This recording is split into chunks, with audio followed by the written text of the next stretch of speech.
Government investigators knew nothing, how did they identify 19 Muslim men as the hijackers so fast, from fake passports and with no DNA evidence?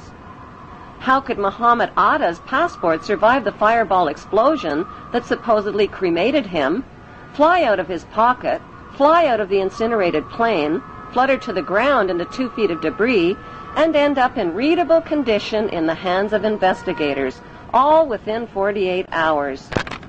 Why did 19 Muslim men even need passports on domestic flights? How were passports found but not the plane's voice recorders? Why did the hijackers need passports they would never use again after their suicide flights? And why were the 19 accused Muslims not under surveillance on 911 if they were so easy to identify?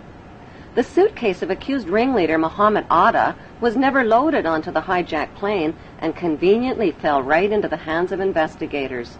It was jam-packed with incriminating evidence, including a Quran, a how to fly a commercial airplane video, and a fuel consumption indicator. Why would a hijacker about to die on a suicide mission pack a suitcase? It seems Muhammad Atta was a very forgetful ringleader who carried around a lot of Quran holy books. He reportedly forgot one Quran in a Florida strip club, another in a rental car, and still another one in his lost suitcase at the airport. More incriminating evidence of flight manuals written in Arabic were found within hours of the attacks in parked rental cars at the airports. Why didn't the terrorists take a taxi to the airport? Can they be that smart and that stupid at the same time? The conspicuous trail of planted evidence continued 3 weeks after the 911 attacks, when anthrax letters killed 5 people and were clearly worded to throw the blame on Muslims. Death to America, death to Israel, Allah is great. It has since been proven that the anthrax came from a U.S. Army lab and was never mailed by Muslims. Were the 19 Muslims accused of the hijacking set up as patsies and framed? If so, who set them up? Right after the attacks, CNN deceptively and repeatedly showed an airport security video of Muhammad Atta. CNN neglected to tell viewers that the video showed Muhammad Atta boarding a plane at Portland, Maine, not the hijacked plane. There are no airport security videos of any of the 19 accused Muslims boarding any of the hijacked planes. Right after the 911 attacks, CNN reported that the U.S. government had a tape recording of Osama bin Laden telling his mother that something big was about to happen and that she wouldn't be seeing him for a while. CNN later acknowledged that the report was false. Osama bin Laden consistently denied being involved in 911 and claimed the Israeli Zionists were behind the attacks. According to Japanese, Chinese, and Indian news reports, Osama bin Laden was killed in Afghanistan in the fall of 2001 and was buried in an unmarked grave by his own men.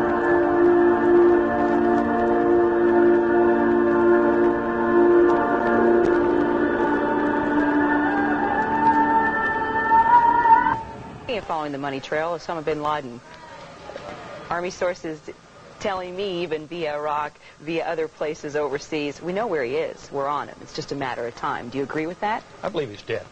Really? I'm 98% positive that we killed him in December of 2001 during the Tora Bora campaign. I've seen no proof of life since then, regardless of these tapes that are cobbled together.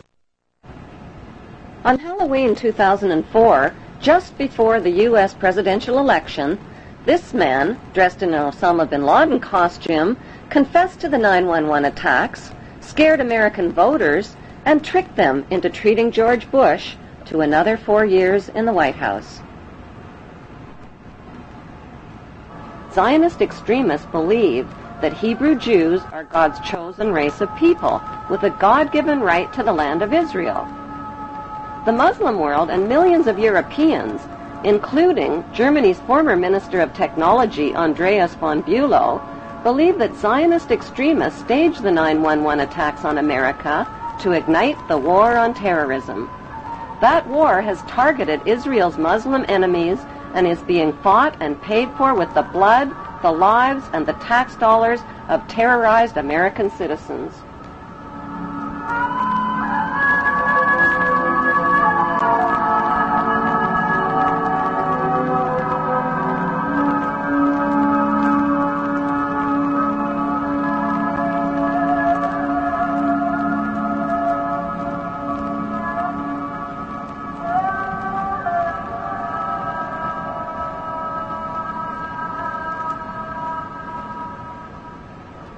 half the world believes that 911 was a conspiracy carried out by Islamic Muslim extremists with financing from Muslim charities. The other half believes it was a conspiracy carried out by Jewish Zionists with financing from Jewish charities. Is there any evidence to support that belief? Since 911, FBI Director Mueller, BBC News, and ABC have confirmed that 7 of the 19 Muslims whose mugshots were flashed around the world did not die in the 911 crashes. They are alive and well and are victims of identity theft. An 8th accused Muslim died 1 year before the 911 hijackings even occurred. Who stole their identities, and why isn't the FBI looking for them? If the hijackers really were Muslims, why would they steal the identities of fellow Muslims and implicate them? Wouldn't they be more likely to steal Israeli identities and put the blame on Israelis? If the hijackers were Israelis, wouldn't they be likely to steal the identities of Muslims and put the blame on Muslims? Even though no one has been officially charged or convicted of the 911 hijackings, CNN and the 5 Western media monopolies have exclusively sold the American people on a Muslim conspiracy. Unfortunately, the only eyewitnesses capable of positively identifying the hijackers died on board the hijacked planes. Before flight attendant Amy Sweeney was killed on hijacked Flight 11, she picked up an airphone and reported that 4 Middle Eastern-looking men had hijacked the plane. The fact is that Israeli men are Middle Eastern men who just happen to be Middle Eastern-looking. The voice of the hijacker heard from the hijacked plane's voice recorder reveals that the accent of the hijacker matches an Israeli Hebrew accent. Stay quiet and you'll be okay. We're heading to the airport. The next transmission comes seconds later. Nobody move. Everything will be okay. If you try to make any move, the danger yourself and the airplane. Let's stay quiet. After 911, 1,000 Middle Eastern-looking Muslim men were swept into U.S. custody, but the media kept quiet about 60 Middle Eastern-looking Israeli men who were also taken into custody and held under great secrecy. On December 11th, Carl Cameron of Fox News ran the first of a 4-part series about a group of Israelis who were among the 911 suspects. These detained Israelis failed polygraph tests about their surveillance activities against the U.S. and were caught videotaping the 911 attacks from different angles.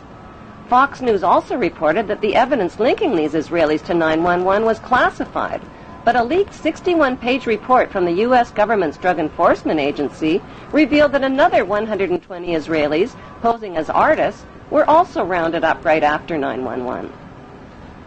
Carrying counterfeit visas and green cards, the Israelis admitted that they served in the Israeli army in explosives, electronic, and military intelligence units. Did Middle Eastern-looking Israelis who were detained as suspects after 911 steal the identities of the accused Muslims? The leaked DEA report revealed that Israelis with Israeli military backgrounds had posed as artists and lived on Sheridan Street in Hollywood, Florida, just down the street from Mohammed Atta and 3 other accused Muslims. On August 18th, 1 month before the 911 attacks, a New York Times article by reporter Sheila K. Dewan described a group of 4 foreign artists who smuggled their way into the World Trade Center just months before 911.